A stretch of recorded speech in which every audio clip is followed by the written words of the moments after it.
So Sue, I want to turn to you to kind of hear a little bit more about your experience. Sure, Jean, and thank you. And as you know, my experience took place before COVID. However, the similar harms that happened to my family did happen during COVID to others. So I'm going to share my family story. When things went terribly wrong in the healthcare system to both my newborn son, like you said, Cal, and my late husband, Pat, to demonstrate the urgent need for patient safety. This is a slide about Cal. I want to introduce you to Cal, my son, who was born a healthy newborn. But because of a cascading series of systems failures, Cal suffered brain damage from his newborn jaundice when he was 5 days old, known as kernicterus, in my arms and before our eyes in the hospital. Pat and I were crushed and alone. Our lives changed forever. We struggled as a couple. And as you can imagine, Cal's harm resulted in a lot of what ifs in my mind. What if the hospital had implemented the evidence-based guidelines and tested Cal's bilirubin values instead of relying on visual assessment? What if I had been empowered with parent education materials that had described the risks and the signs and the symptoms of kernicterus and actions to take? Then 4 years later, Pat also experienced a medical error when a malignant pathology of a tumor in his neck slipped through the cracks and never got communicated to the doctor or to us. There was a 6-month delay in treatment that resulted in the tumor penetrating Pat's spinal cord. What if I had had access to Pat's pathology in his portal? I could have been an extra set of eyes and ears. What if there had been policies and measures to ensure closed loop communication of critical test results? Over the following 3 years and 7 surgeries, chemo and radiation, eventually Pat became paralyzed from his neck down and died when he was 45, when Cal was 6, and our daughter was 4. In both Cal's and Pat's events, there was no disclosure of what happened to us. There are no investigations. There were no reports to authorities. There's no place for me to report Cal or Pat's harms or even share their data. It appeared as that no one was in charge, and Cal and Pat's errors and their harm and their data were invisible. What if there had been a mandatory open and honest disclosure policy in both the hospitals? It would have made life much easier for Pat and me. What if there had been a mechanism for me to report harm to authorities and learning systems? I called everybody I could about my family's harms, and everybody who I called said it wasn't their jurisdiction. I wanted to do that so others wouldn't suffer from the same errors. So that's kind of it in a brief story, Jean. Thank you, Sue, for sharing that. And while I've heard the story before, I feel the need to say, I'm really sorry that this is what you had to go through with all the what ifs. And each time I listen to you, I kind of learn a little bit more. So I certainly appreciate it. One of the things you mentioned as we were doing listening sessions across the country not too long ago about learnings with patient safety and what providers were finding was very important when you talked about the eyes and the ears, because many of the clinicians said because there was no visitation in many places, the family members weren't there, the eyes and the ears weren't there to always help them to identify these patient safety events. And so again, yet another learning that we have. Sue, what about you? What learnings should we be taking away? Oh boy, Jean, there's so many, but I agree with the comments about, our healthcare system has to learn to listen to patients and families at the bedside, in the boardrooms, at the policymaking table. And I think, a lesson from what I learned was actually a beautiful lesson I learned from the very healthcare system that actually harmed my family members, in that, it's actually a silver lining about Cal's story, where a group of 7 moms, we all who had children just like Cal, all within the same year, all suffered brain damage from their jaundice.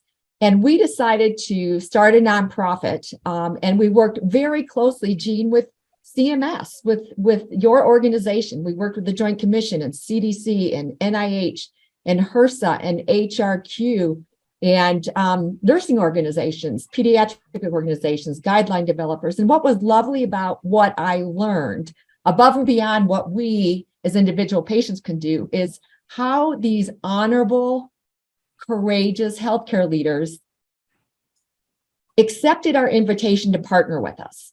And together, our leaders had courage. They were humble, and they stepped into a new paradigm with us, and they said yes to us when we wanted to partner with them to make sure that other patients weren't harmed.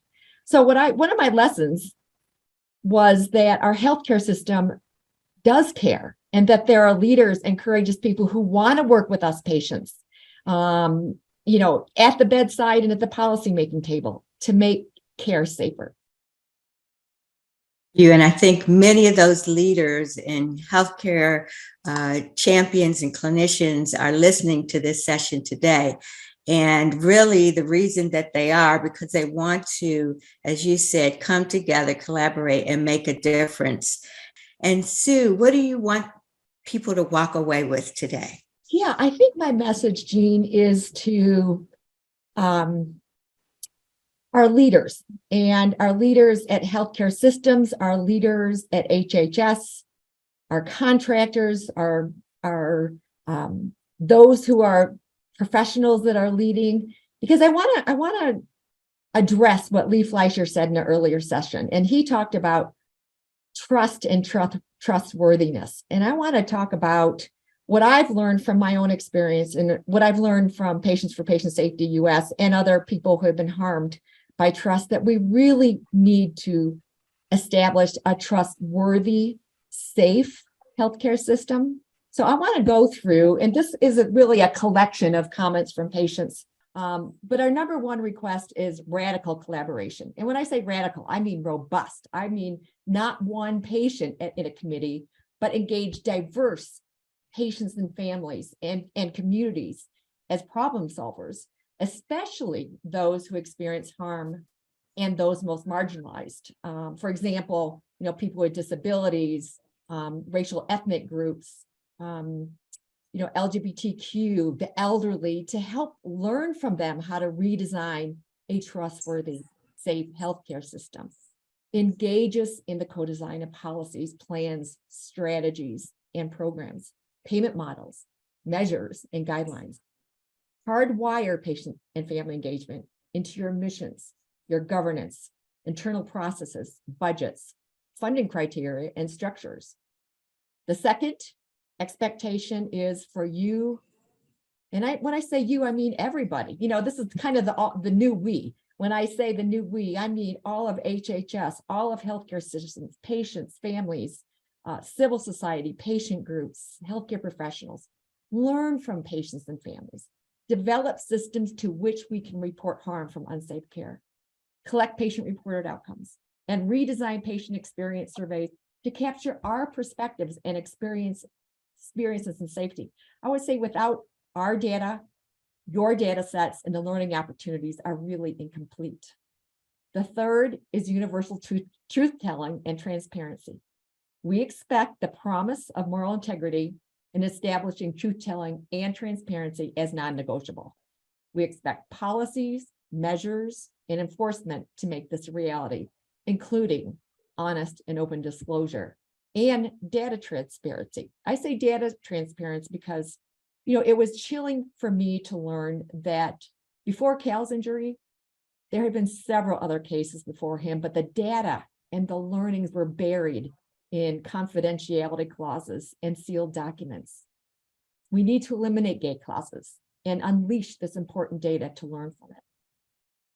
The fourth is that caregivers are provided resources, training, and support.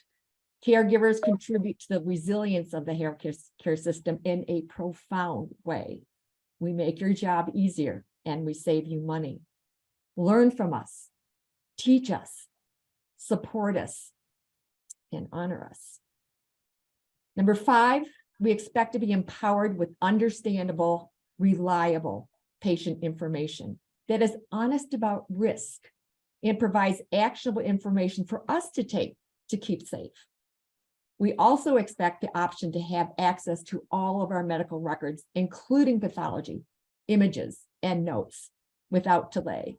I believe if I had had access to this information, my husband might still be alive. Finally, we expect leadership that is courageous and accountable for measurably reducing inequities in care and harm from unsafe care. We need someone in charge. Well, wow, thank you. Both of you have just given us so much to think about, but we don't want to just think about it. We want to act on it, and we want to really work as we go throughout this conference to remember these thoughts. I'm going to ask all of those in the audience, particularly the patients and families and caregivers that are joining us, and I know there are many, please interject your voices in the sessions and as you attend, because you change the tone of the conversation and you remind everyone of why we do what we do. So again, I appreciate you. Thanks.